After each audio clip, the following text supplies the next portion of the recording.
서이다. 병이 터지니까 써보이다. 그 병이라니? 내가 되면 한 번씩 찾아오는 병인데 뭔가 책임을 져야 합니다. 병이 심하면 약을 먹어야지. 허나 조국을 향한 향수병은 약도 없으니 그게 문제가 됐어. 저 사람 하나 때문에 조선도 포로들이 술렁이고 있습니다. 저도 맞대. 기다리게. 지금은 때가 아니다 됐어. 그리고 어쩌면 강한 생사이가 내게 도움이 될지도 모른다 됐어. 저자가 도움? 아니 뭔 소리 이 지부지가. 요렇게 저자에게 술과 안주를 내주라 됐어. 헐. 그리고 책도 이빠이 갖다 주라 됐어. 헐.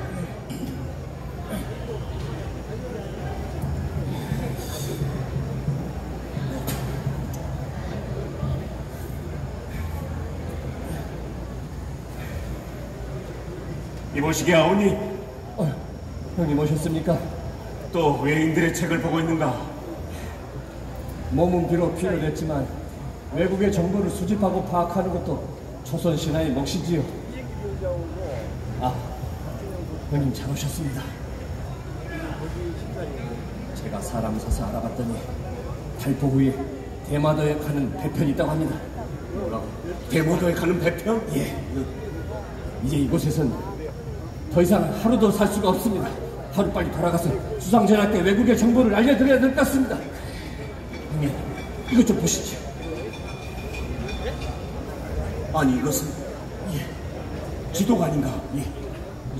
와. 유병장까지 했던 선생은 외적의 포로가 됐음을 죽음보다 더 슬픈 수치로 여겼습니다. 하지만 틈나는 대로 일본의 모든 자료를 필사하고 적의 군사력까지 연구하겠죠. 그리고 기회가 있을 때마다 탈주를 계획했습니다.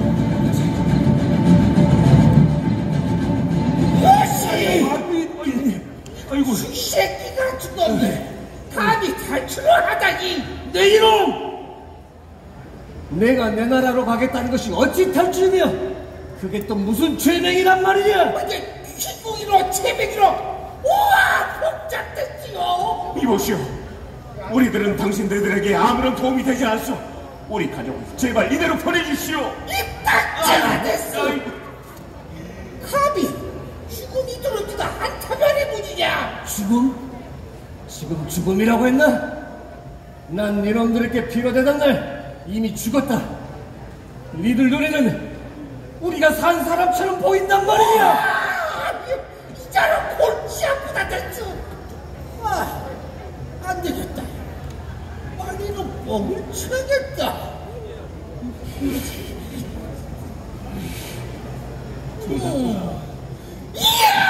잠깐 멈춰라 됐어. 도도 닭가그라님의 명이시다.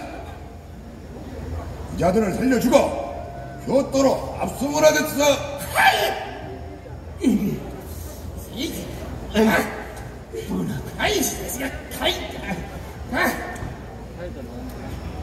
그런데 여기서 한 가지 궁금한 것이 조선의 선비이긴 했지만 일개 포로이면서 탈주를 감행했음에도 일본이 강황 선생을 살려둔 이유가 무엇이었을까? 아, 거기에 대해서는 왔다시가 탐하겠습니다.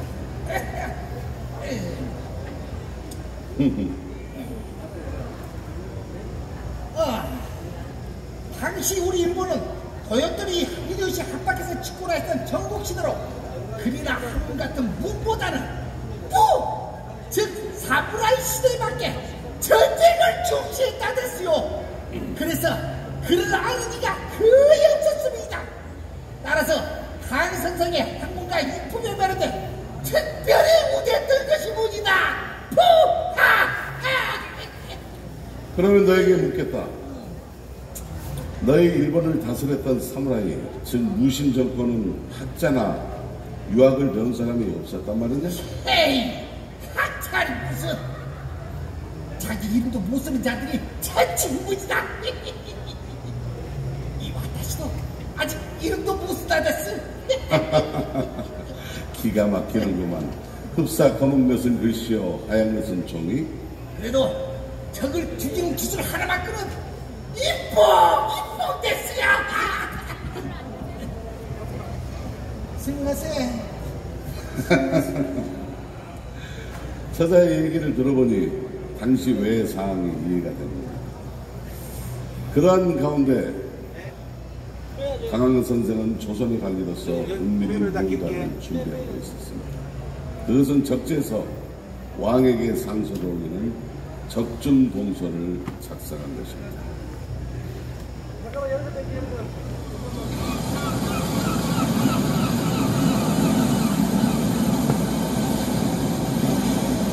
우리 며칠 후에 자네가 조선에 가는 배를 탄다고 들었네.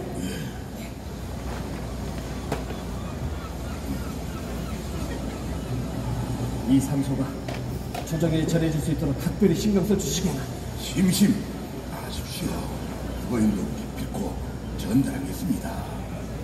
네, 이곳에서 보고 들은 외국 군대들의 전후 사정과 장수들에 관한 정보를 상소히 수록히 담아뒀네.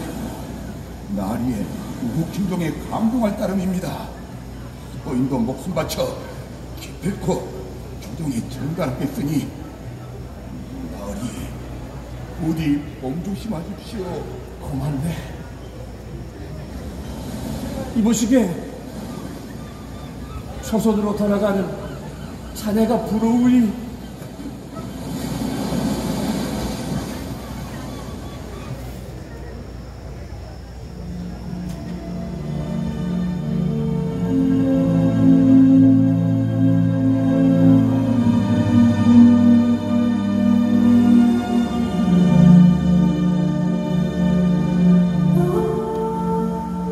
아득한 바다에 달빛 어린 파리고 눈물 섞인 찬 이슬에 옷깃이 졌네. 넘치는 물결은 님 그린 눈물인가.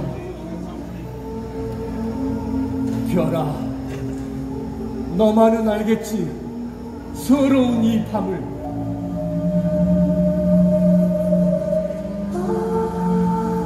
사부님. 아이, 사부님이라니요. 나이도 6살이나 연하인 나에게 어울리지 않을 뿐더러 난 그대를 제자로 맞을 생각이 전혀 없다잖소.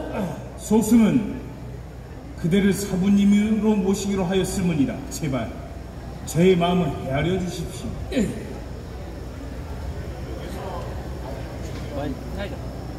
여기서 아주 중요한 인물이 등장합니다.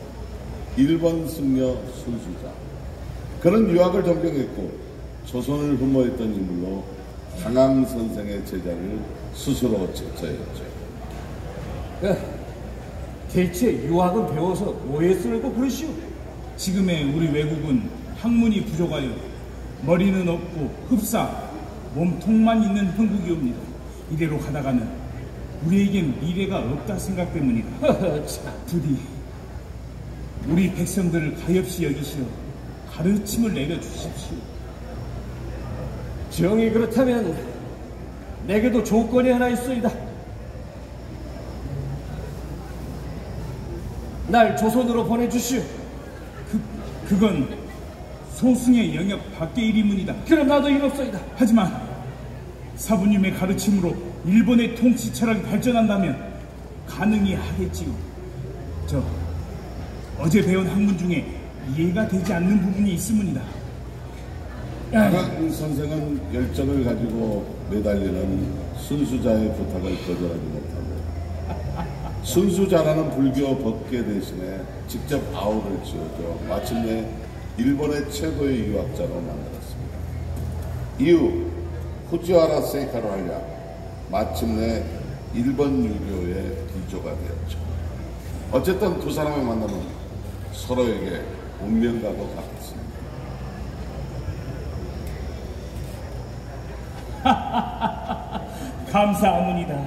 감사하문이다. 그런데 며칠 전 도요토미 히데요시의 묘소를 지나다가 묘소 옆에 써져 있는 글귀를 보았으문이다. 그건 틀림없는 사부님의 글씨였습니다. 맞습니까? 그게 뭐 어떻단 말이오? 도대체 왜 그러셨습니까? 하파의 묘소에 하파를 비난하는 글을 쓰다니 목숨이 100개라도 돌이킬 수 없는 대사건이문이다. 난 그대들에게 피로되던 날 이미 죽었어. 그런 나이인데 죽음이 두려워 할 말도 하지 못한다면 그걸 어찌 선비할 수 있겠어? 그리고 내가 못할 말을 했으니까 합파인지 합죽인지 내 알 바 아니요. 그대에겐 합할지 모르겠지만 나에겐 철천지 원수인 자요. 두 나라 사이에 매우 안타까운 악연이문이다. 31살에 피로 되었다가 3년여 세월이 흐른 1600년 초 참으로 기적 같은 일이 일어났습니다. 아우님, 형님, 무슨 일입니까? 기쁜 소식인데 우리가 드디어 조선으로 돌아갈 수 있게 되었네. 그게 정말입니까?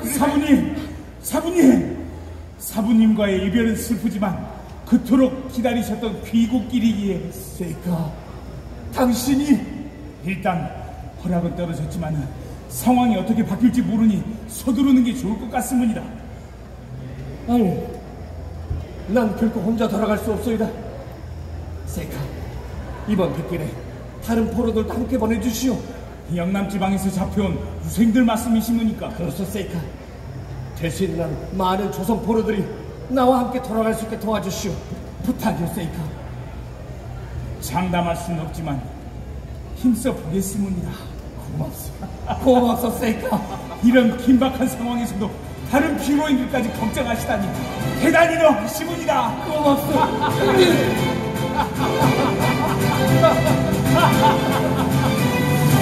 조선이다! 1600년 5월 19일 드디어 강항선생은 식솔과 선비 38명과 함께 경남 거제포구에 도착했고 즉시 한양으로 올라가 선조 임금을 아련했습니다. 그리고선 이곳 영광으로 낙향해 후학 양성을 전념했죠.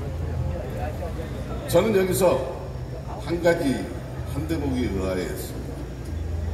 조선의 선비로서 기계를 잃지 않고 적지에서 상소를 전하고 또 다른 포로들까지 함께 탈출시킨 시대의 영웅인 강항선생은 왜 출세길을 마다하고 낙향해버렸습니다. 스스로 목숨을 버리지도 못하고 구차하게 적괴에게 붙들려서 적괴들이 주는 음식을 먹고 수괴들이 주는 옷을 입고 연명했으니 나 같은 죄인이 어디 있단 말이오? 아니요, 내 아우수은이 결코 소원한 점이 없다고 할 수 없습니다. 말 그대로 호라이 물에 들어가 죽다 살아나왔고 거기에서 수많은 정보들을 가져왔는데 조정 대신한 작자들은 통인 서인 남인 북인 노론 소론 서로 탕파 싸움만 일삼았으니 국가가 이런 혼란을 두 번 다시 겪지 않도록 연구하고 노력해도 부족할 판에 싸움만 일삼았으니 강항의 서운한 마음이 어찌 없다 할 수 있겠소? 형님,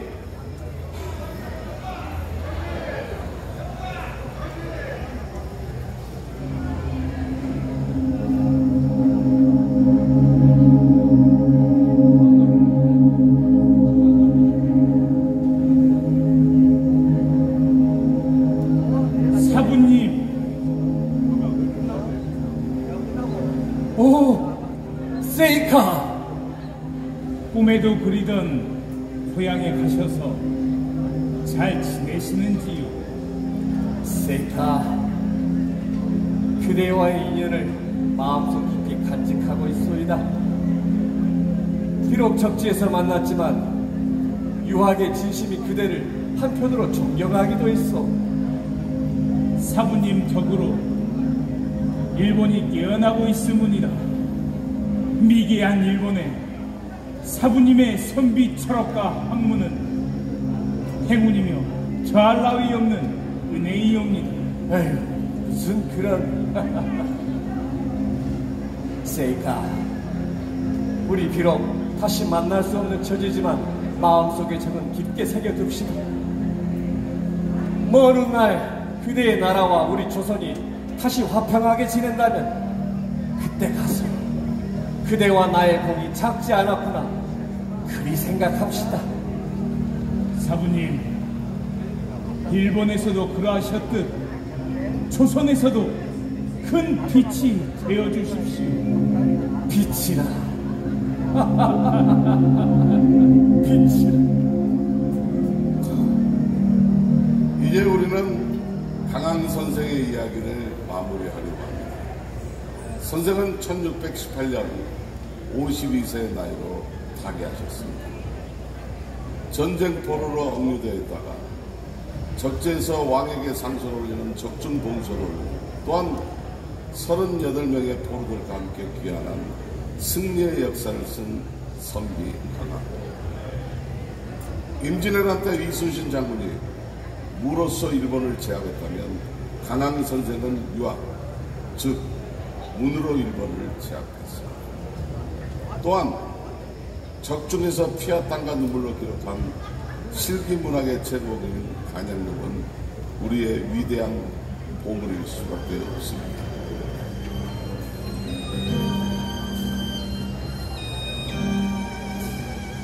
출세와 물질만이 만능인 천하제일이 되어버린 요즘 강항 선생이 우리에게 전해주는 교훈은 무엇입니까? 또한 이 시대 위정자들에게는 어떤 의미일까?